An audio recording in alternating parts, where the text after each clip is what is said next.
नमस्कार साथियों, स्वागत है आप सभी का आपकी अपनी पाठशाला पर। मैं हूं अंकित अवस्थी। हाल ही में जिस तरह से अमेरिका ईरान को लेकर के मैक्सिमम प्रेशर की टेक्निक अपना रहा है, कल तक का अपडेट है कि ट्रंप ने लिमिटेड सैन्य कार्रवाई के बारे में भी रुझान जाहिर किया है। लेकिन इस बीच में अमेरिका को एक बड़ा झटका लगा है और वो झटका है अमेरिका का साथी यूके पीछे हट गया है और उसने कहा है कि यदि आप हमारे एयर बेसिस का इस्तेमाल करने की सोचते हैं तो हम आपके साथ नहीं हैं। कुल जमा अर्थ यह है कि आज से कुछ समय पहले मैंने आपको डियागो गार्सिया, जो इंडियन ओशियन के अंदर एयरबेस है जिसको लेकर ट्रंप ने ब्रिटेन को स्टूपिड तक करार दे दिया था, उस पर चिढ़े यूके ने यानी ब्रिटेन ने अमेरिका को ही डियागो गार्सिया से हमला करने से रोक दिया है। कहा है कि चूंकि यह जगह हमारी है, यहां से आप ईरान पर हमला नहीं करेंगे। क्या ईरान के समर्थन में यूके आ गया है या फिर यूके आत्मसम्मान की लड़ाई लड़ रहा है? आफ्टर ऑल ये मसला क्या है? डियागो गार्सिया को लेकर के जगह यूके की है तो फिर अमेरिका कर क्या रहा है? हालांकि मैंने पहले भी कई बार आपको बताया है, लेकिन इस विषय को आज फिर से एक बार डिस्कस करेंगे क्योंकि ये हिंद महासागर में स्थित एक ऐसा आइलैंड है जो है तो मॉरिशस का, कब्जे में इस समय यूके के पास है। यूके ने किराए पर दे रखा है अमेरिका को। पहले तक यह मामला पूरी तरह से यूके के पास ही था, लेकिन पिछली साल अंतरराष्ट्रीय अदालतों के दबाव के चलते यूके ने इसे वापस मॉरिशस को लौटा तो दिया और कहा कि अगले 100 साल के लिए हमें इसे लीज पर दे दो, और उसे आगे सबलेट कर दिया अमेरिका को। अमेरिका यहां पर लंबे समय से अपना एयरबेस चला रहा है। यह है वो डियागो गार्सिया, जो कि इंडियन ओशियन में एक बड़ी स्ट्रेटेजिक लोकेशन है अमेरिका के लिए, क्योंकि अगर ये तेहरान पर युद्ध करने जाता है तो उसे सबसे नियरेस्ट अगर कोई जगह मिल रही है जहां से वो हमला कर सके वो यही है, क्योंकि इसके जितने भी मिडिल ईस्ट के साथी देश थे उन्होंने सबने किनारा कर लिया है। अमेरिका को बड़ी उम्मीदें थी यूके से, और ये हमने अपने सेशंस में डिस्कस की थी। आपको शायद याद हो कि अमेरिका इसीलिए इसका जिक्र कर रहा है, ट्रंप के मुंह से ये जगह की बात निकली ही इसलिए है। खैर, फिलहाल के लिए यूके का मना करना अपने आप में एक बड़ी बात है, और यूके ने इस मामले में जैसे ही इस बात को सीरियसली लिया कि अमेरिका उन्हें स्टूपिड करार दे रहा है, कुल मिलाकर ट्रंप को एक मुसीबत खड़ी हो गई है। फिलहाल के लिए आपको याद होगा, आज से कुछ दिन पहले मैंने एक सेशन किया था, लगभग 1 महीने पहले, जिसमें स्टूपिड है ब्रिटेन ऐसा कहकर के ट्रंप ने बेइज्जती करी थी ब्रिटिशर्स की। इस बेइज्जती के बाद में यूके के प्रधानमंत्री एकदम वापस से एक्शन में आए और उनको याद आया कि मैं दोनों तरफ से मार खा रहा हूं। मार से मतलब असल मायने में ये जाने जाते हैं थोड़े लिबरल प्रकार के, मतलब इनकी जो कीर स्टारमर है, इनकी छवि है कि ये लिबरल हैं, थोड़े से प्रो मुस्लिम हैं। इनकी छवि कुछ इस प्रकार से भी देखी जाती है कि ये एक्सट्रीमिस्ट नहीं है, ट्रंप की तरह एकदम राइट विंगर नहीं है। ऋषि सुनक के मतलब एक तरह से समझिए अपोजिट विचारधारा की तरफ से हैं, जो बोरिस जॉनसन की विचारधारा है उसके अपोजिट विचारधारा के हैं। इसीलिए मतलब ब्रिटेन के अंदर जितने भी ऐसे मामले हैं जिसमें कि ऐसी गैंग्स के बारे में बात की जाती है जो धर्मांतरण कराती है, उन पर ये एक्शन नहीं लेने के कारण भी ट्रोल किए जाते हैं कि साहब ये कुछ नहीं एक्शन लेते हैं। मतलब इनको वहां वहां की छवि थोड़ी सी एक तरह से कहा जाए तो राइट विंग नहीं है, कुल मिलाकर के एक्सट्रीम नहीं है। ठीक है, अब इनको लगा कि मैं कहीं का भी नहीं बचा, ना तो मैं अमेरिका का रहा और ना ही मैं अपने वोटर्स का रहा। जिनको यह लगता था कि मैं कभी फिलिस्तीन के मामले पर फिलिस्तीन के साथ खड़ा होऊंगा, ईरान के साथ खड़ा होऊंगा, मैं इमिग्रेंट्स के साथ खड़ा होऊंगा, बोले नहीं। इन्होंने तत्काल प्रभाव से स्टैंड लिया कि नहीं साहब सुनो, अगर ऐसा है तो अपन अपनी जगह को यूज करने नहीं देंगे। इसके पीछे इन्होंने राष्ट्रीय अस्मिता का मुद्दा डाल दिया कि तुम एक तरफ तो हमें स्टूपिड कहते हो, तो लो बेटा स्टूपिडिटी सवार है हमारे अंदर, तो हम तो अब तुम्हें भी यूज करने नहीं देंगे। न्यूज निकल कर आती है, UK denies Trump request to use the key bases for the Iran strike. इस बीच में इस सारी घटना को आगे और डिटेल में चलेंगे, लेकिन उससे पहले एक हमारा अनाउंसमेंट भी सुन लीजिए, और वो अनाउंसमेंट आप सभी साथियों के लिए बेहद काम का है। मेरे प्यारे साथियों, बदलते वक्त में पढ़ाई के तरीके बदल रहे हैं। लोग टेक्नोलॉजी के माध्यम से रोज लगातार, विशेष रूप से बहुत सारे ऐसे एस्पिरेंट्स जो यूपीएससी की तैयारी में है, स्टेट पीसी, एसएससी, तमाम तैयारियों में है, उन्हें इंटरनेट का यूज तो करना आता है, लेकिन उससे भी एक ऊपर आर्टिफिशियल इंटेलिजेंस से वो कैसे अपनी किताबों को तुरंत यूज कर सकते हैं नोट्स के रूप में कन्वर्ट करने के लिए, नोट्स को कैसे बदल सकते हैं तत्काल प्रभाव से अपने क्वेश्चंस के अंदर, कि जो चीज समझ नहीं आ रही उसे एआई से कैसे समझ सकते हैं, तमाम टेस्ट सीरीज को फ्री में कैसे क्रैक कर सकते हैं, ये सब सिखाने वाला मैं एक एआई का मास्टर क्लास लेकर आ गया हूं। ये तो एक नमूना दिया मैंने आपको एआई के जितने भी यूज हैं, चाहे वीडियो बनाना हो आर्टिफिशियल इंटेलिजेंस से, चाहे स्क्रिप्ट लिखना हो, चाहे फिर आपको अपना टाइम टेबल बनाना हो, इवन कोडिंग करनी हो, आपको जो भी एआई का यूज दिमाग में आए, चाहे गाना बनाना हो, चाहे थ्योरी लिखना हो, क्वेश्चन सॉल्व करना हो, सिलेबस बनाना हो, नोट्स बनाना हो, यूजेस करने हो एआई के, अगर आप वो सीखना चाहते हैं तो उसके लिए हमारा कोर्स आ चुका है बातें बाजार के एप्लीकेशन पर, जो कि बिगिनर से लेकर प्रो तक है। ये आप लोगों को पावरफुल एआई टूल्स, जो कि 20 से अधिक टूल्स हैं, उनका मैं आपको यहां पर इस्तेमाल सिखाऊंगा कि आप उससे कैसे अपने लिए बेहतरी कर सकते हैं। ये उन सभी लोगों के लिए बड़ा काम का है जो इस एआई के युग में, जब भारत में एआई इंपैक्ट समिट हो रही हो, हमें एआई का यूज ही नहीं पता, तो उनके लिए ये बेहतरीन क्लास होने जा रही है। अभी जाकर के अगर आप एनरोल करते हैं तो शुरुआती 7 दिनों में ये कोर्स 33% डिस्काउंट पर उपलब्ध है। आप अभी जाइए, लिंक कमेंट बॉक्स और डिस्क्रिप्शन में दिया हुआ है, वहां से जाकर के कोर्स को बुक कर लीजिए और क्लासेस ज्वाइन कर लीजिए। क्लासेस शुरू हो चुकी हैं। फिलहाल के लिए ब्रिटेन ने अमेरिका को ईरान पर हमला करने के लिए अपने एयरबेस देने से मना कर दिया है। यह बात हेडलाइन बनकर तैर रही है। ब्रिटेन के इस फैसले से ट्रंप नाराज भी हो गए हैं और कहा है कि अगर आप ऐसा करेंगे तो यह अपने आप में एक बड़ी बेकार चीज होगी। डियागो गार्सिया मामले पर मैं पहले भी आपके साथ नहीं हूं। असल में बवाल क्या है डियागो गार्सिया का, यह समझते हैं। तो असल में डियागो गार्सिया ना एक हिंद महासागर में स्थित छोटा सा कोरल द्वीप है। उस कोरल द्वीप पर कंट्रोल लंबे समय तक विवादित रहा है। देखो, अगर आप तलाशोगे तो डियागो गार्सिया यहां पर है इंडियन ओशन में। आप सीधा देखकर तो पहचान भी नहीं पाएंगे। यहीं पर एक देश है मॉरिशस नाम से। उस मॉरिशस नाम के द्वीप देश का ये एक आइलैंड है जिसका नाम डियागो गार्सिया है। मॉरिशस जो खुद, जहां पर इसकी राजधानी है, वहां से खुद ये 2000 किलोमीटर की दूरी पर है। मॉरिशस खुद एक आइलैंड कंट्री है।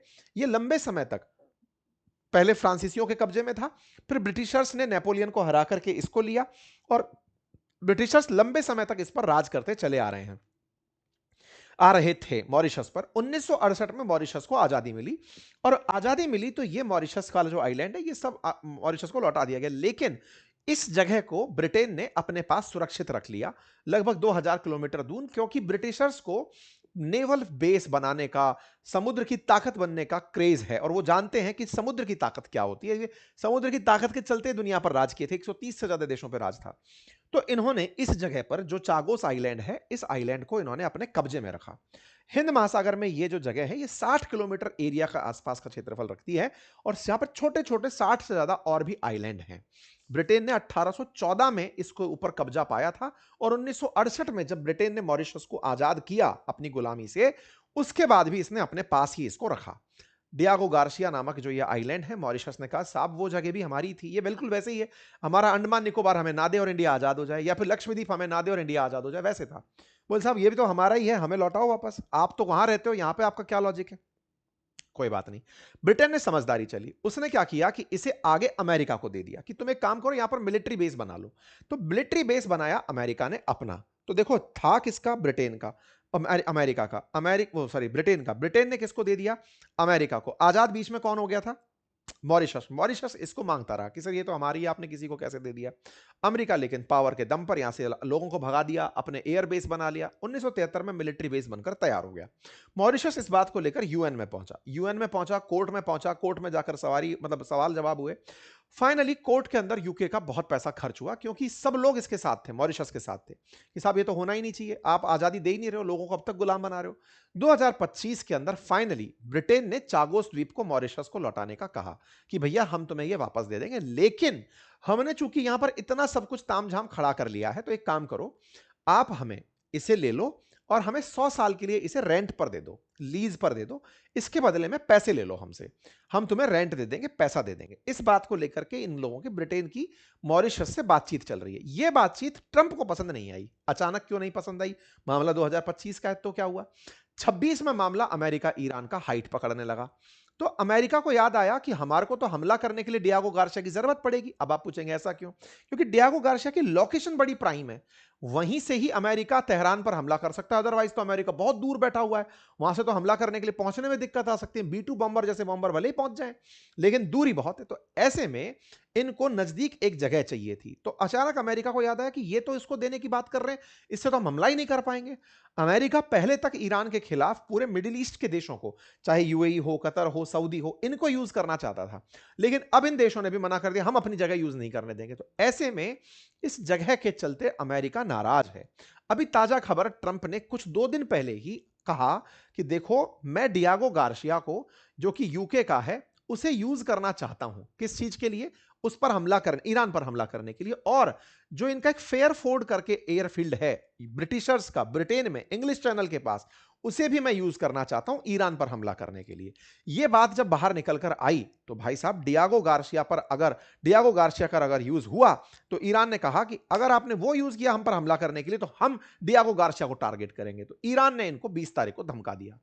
अब ये बात बाहर निकल कर आई दुनिया भर के देशों में, मतलब ईरान के जो प्रतिनिधि हैं यूएन में, वो यूएन में पहुंच गए कि सर, खुलेआम धमकी दे रहा है कोई आदमी, कह रहा है कि डियागो गार्शिया से जाकर मैं हमला करूंगा।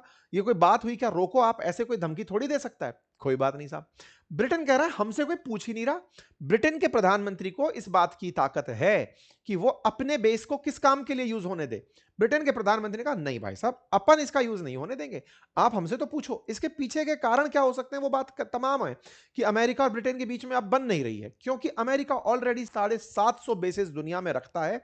मिडिल ईस्ट में जितने भी बेस थे ना, वो इसके लिए यूजलेस हो गए हैं, क्योंकि ईरान ने सबको धमका रखा है कि अगर कोई भी मुझ पर हमला करने की अपनी जगह की इजाजत दिया तो मैं मिडिल ईस्ट के सभी बेसेस को निशाना बनाऊंगा। तो एक एक करके मिडिल ईस्ट के सारे देश पीछे हटने लग गए। यूएई ने मना कर दिया, सऊदी ने मना कर दिया, कतर ने मना कर दिया, कुवैत ने मना कर दिया, ईरान ने मना कर दिया, मैं अपने बेस का इस्तेमाल नहीं होने दूंगा। फिर अमेरिका को याद आया कि यार, डियागो गार्शिया से हमला कर देंगे, क्योंकि ये 3800 किलोमीटर ही दूर है यहां से। अमेरिका से आएंगे ईरान पर हमला करने तो 10,000 किलोमीटर आना पड़ेगा। यहां से तो मात्र 4,000 किलोमीटर पर ब्रिटेन है, और 3800 किलोमीटर पर डियागो गार्शिया 3900 किलोमीटर पर जाकर हमला करके आ जाएगा। इन्होंने इसको एक ऑप्शन रखा कि यहां से अगर हमला करने नहीं जा पाएंगे ईरान पर, तो यहां से कर लेंगे। ईरान ने कहा कि बेटा, तुम अगर जाओगे तो हम यहां पर मिसाइल मार देंगे। तो कुल मिलाकर ब्रिटेन ने कहा मैं अपनी जगह को भाई साहब इस तरह नहीं होने दूंगा, मैं यहां से हमला नहीं होने दूंगा। कुल मिलाकर इन दोनों के बीच में अब ठन पड़ी है। बात चाहे जो भी हो, ट्रंप का दुनिया को साथ लेकर ना चलना हो, या ब्रिटेन को ग्रीनलैंड के मामले पर आइसोलेट कर देना हो, ये तमाम सवाल हैं जिन्हें उठाकर आप ये तो सोच ही सकते हैं कि ट्रंप जिस प्रकार से एकला चालोरे चल दिए थे ना दुनिया को बिना साथ लिए, उनके करीबी सहयोगी इनसे दूर हो रहे हैं। सोचो, नाटो के मेंबर जिसने कभी जाकर के अफगानिस्तान में युद्ध लड़ा हो, आज अमेरिका उसको भी अपने साथ नहीं पा रहा है। यह अपने आप में एक बड़ा सवाल है। कुल मिलाकर अमेरिका को अब अपनी विदेश नीति पर रीथिंक करना पड़ेगा, क्योंकि ग्रीनलैंड के मुद्दे पर जिस तरह से उन्होंने यूरोप को साथ किनारा कर दिया था, आज सोचने वाली बात है कि यूके ने उनको उसी मामले पर, क्योंकि पहले बेइज्जती करी कि अफगानिस्तान में यूके के सिपाही कर ही क्या रहे थे, उनका प्रिंस खुद युद्ध लड़ रहा था और उसको इन्होंने बेइज्जत कर दिया।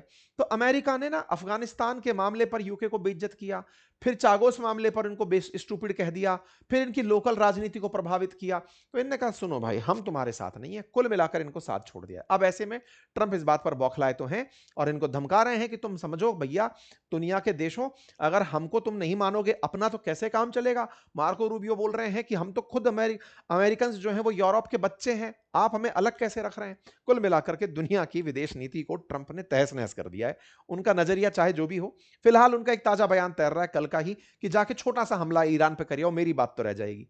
ईरान लेकिन बहुत ज्यादा आगे जा चुका है। उसको पता है कि एक बार अब तुम आगे बढ़ो, अब तुम्हें जो रिटेलिएशन मिलेगा ना, ईरान ने क्या है, अपनी रेजिलियंस इतनी बढ़ा दी कि वो कह रहा है कि मैं तुम पे हमला नहीं करूंगा अमेरिका, तुम्हारा प्रभाव खत्म कर दूंगा इस क्षेत्र से। मिडिल ईस्ट में जो तुम आए दिन घुसाते हो, 50,000 सैनिक बिठा रखे हैं तुमने इस क्षेत्र में, तुम्हारे बेसिस को टारगेट करूंगा और उससे तुम्हारा प्रभाव खत्म हो जाएगा कि तुम अपने अपने साथ वालों को नहीं बचा पाए। मुझे कहीं और जाना ही नहीं है, तुम्हारे दोस्तों को मारूंगा, तुम अपने आप सुधर जाओगे। ये थॉट अपना करके ईरान चल रहा है। खैर जो भी हो, आपको ये जानकारी कैसी लगी, अपनी जानकारी, अपनी राय कमेंट बॉक्स में बताएं। फिलहाल के लिए इतना ही। जानकारी पसंद आई हो तो साथियों से साझा करें। और हाँ, हमारे सेशंस में जो बिग अनाउंसमेंट जुड़ गया है वो इस बात का कि अगर आप चाहते हैं कि अपनी पढ़ाई को, अपनी नौकरी को, अपनी अपनी नॉलेज को एनहांस करना चाहते हैं, तो बहुत सारे एआई टूल्स, 20 से भी ज्यादा एआई टूल्स मैं अपने कोर्स में आपको सिखा रहा हूं। जल्दी से जाकर उन्हें ज्वाइन कर लीजिए। फिलहाल के लिए इतना ही। कोर्स बातें बाजार की एप्लीकेशन पर है, लिंक उसका कमेंट बॉक्स में है, और अर्ली मूवर्स के लिए शुरुआती 7 दिन में 33% का ऑफ दिया गया है। धन्यवाद।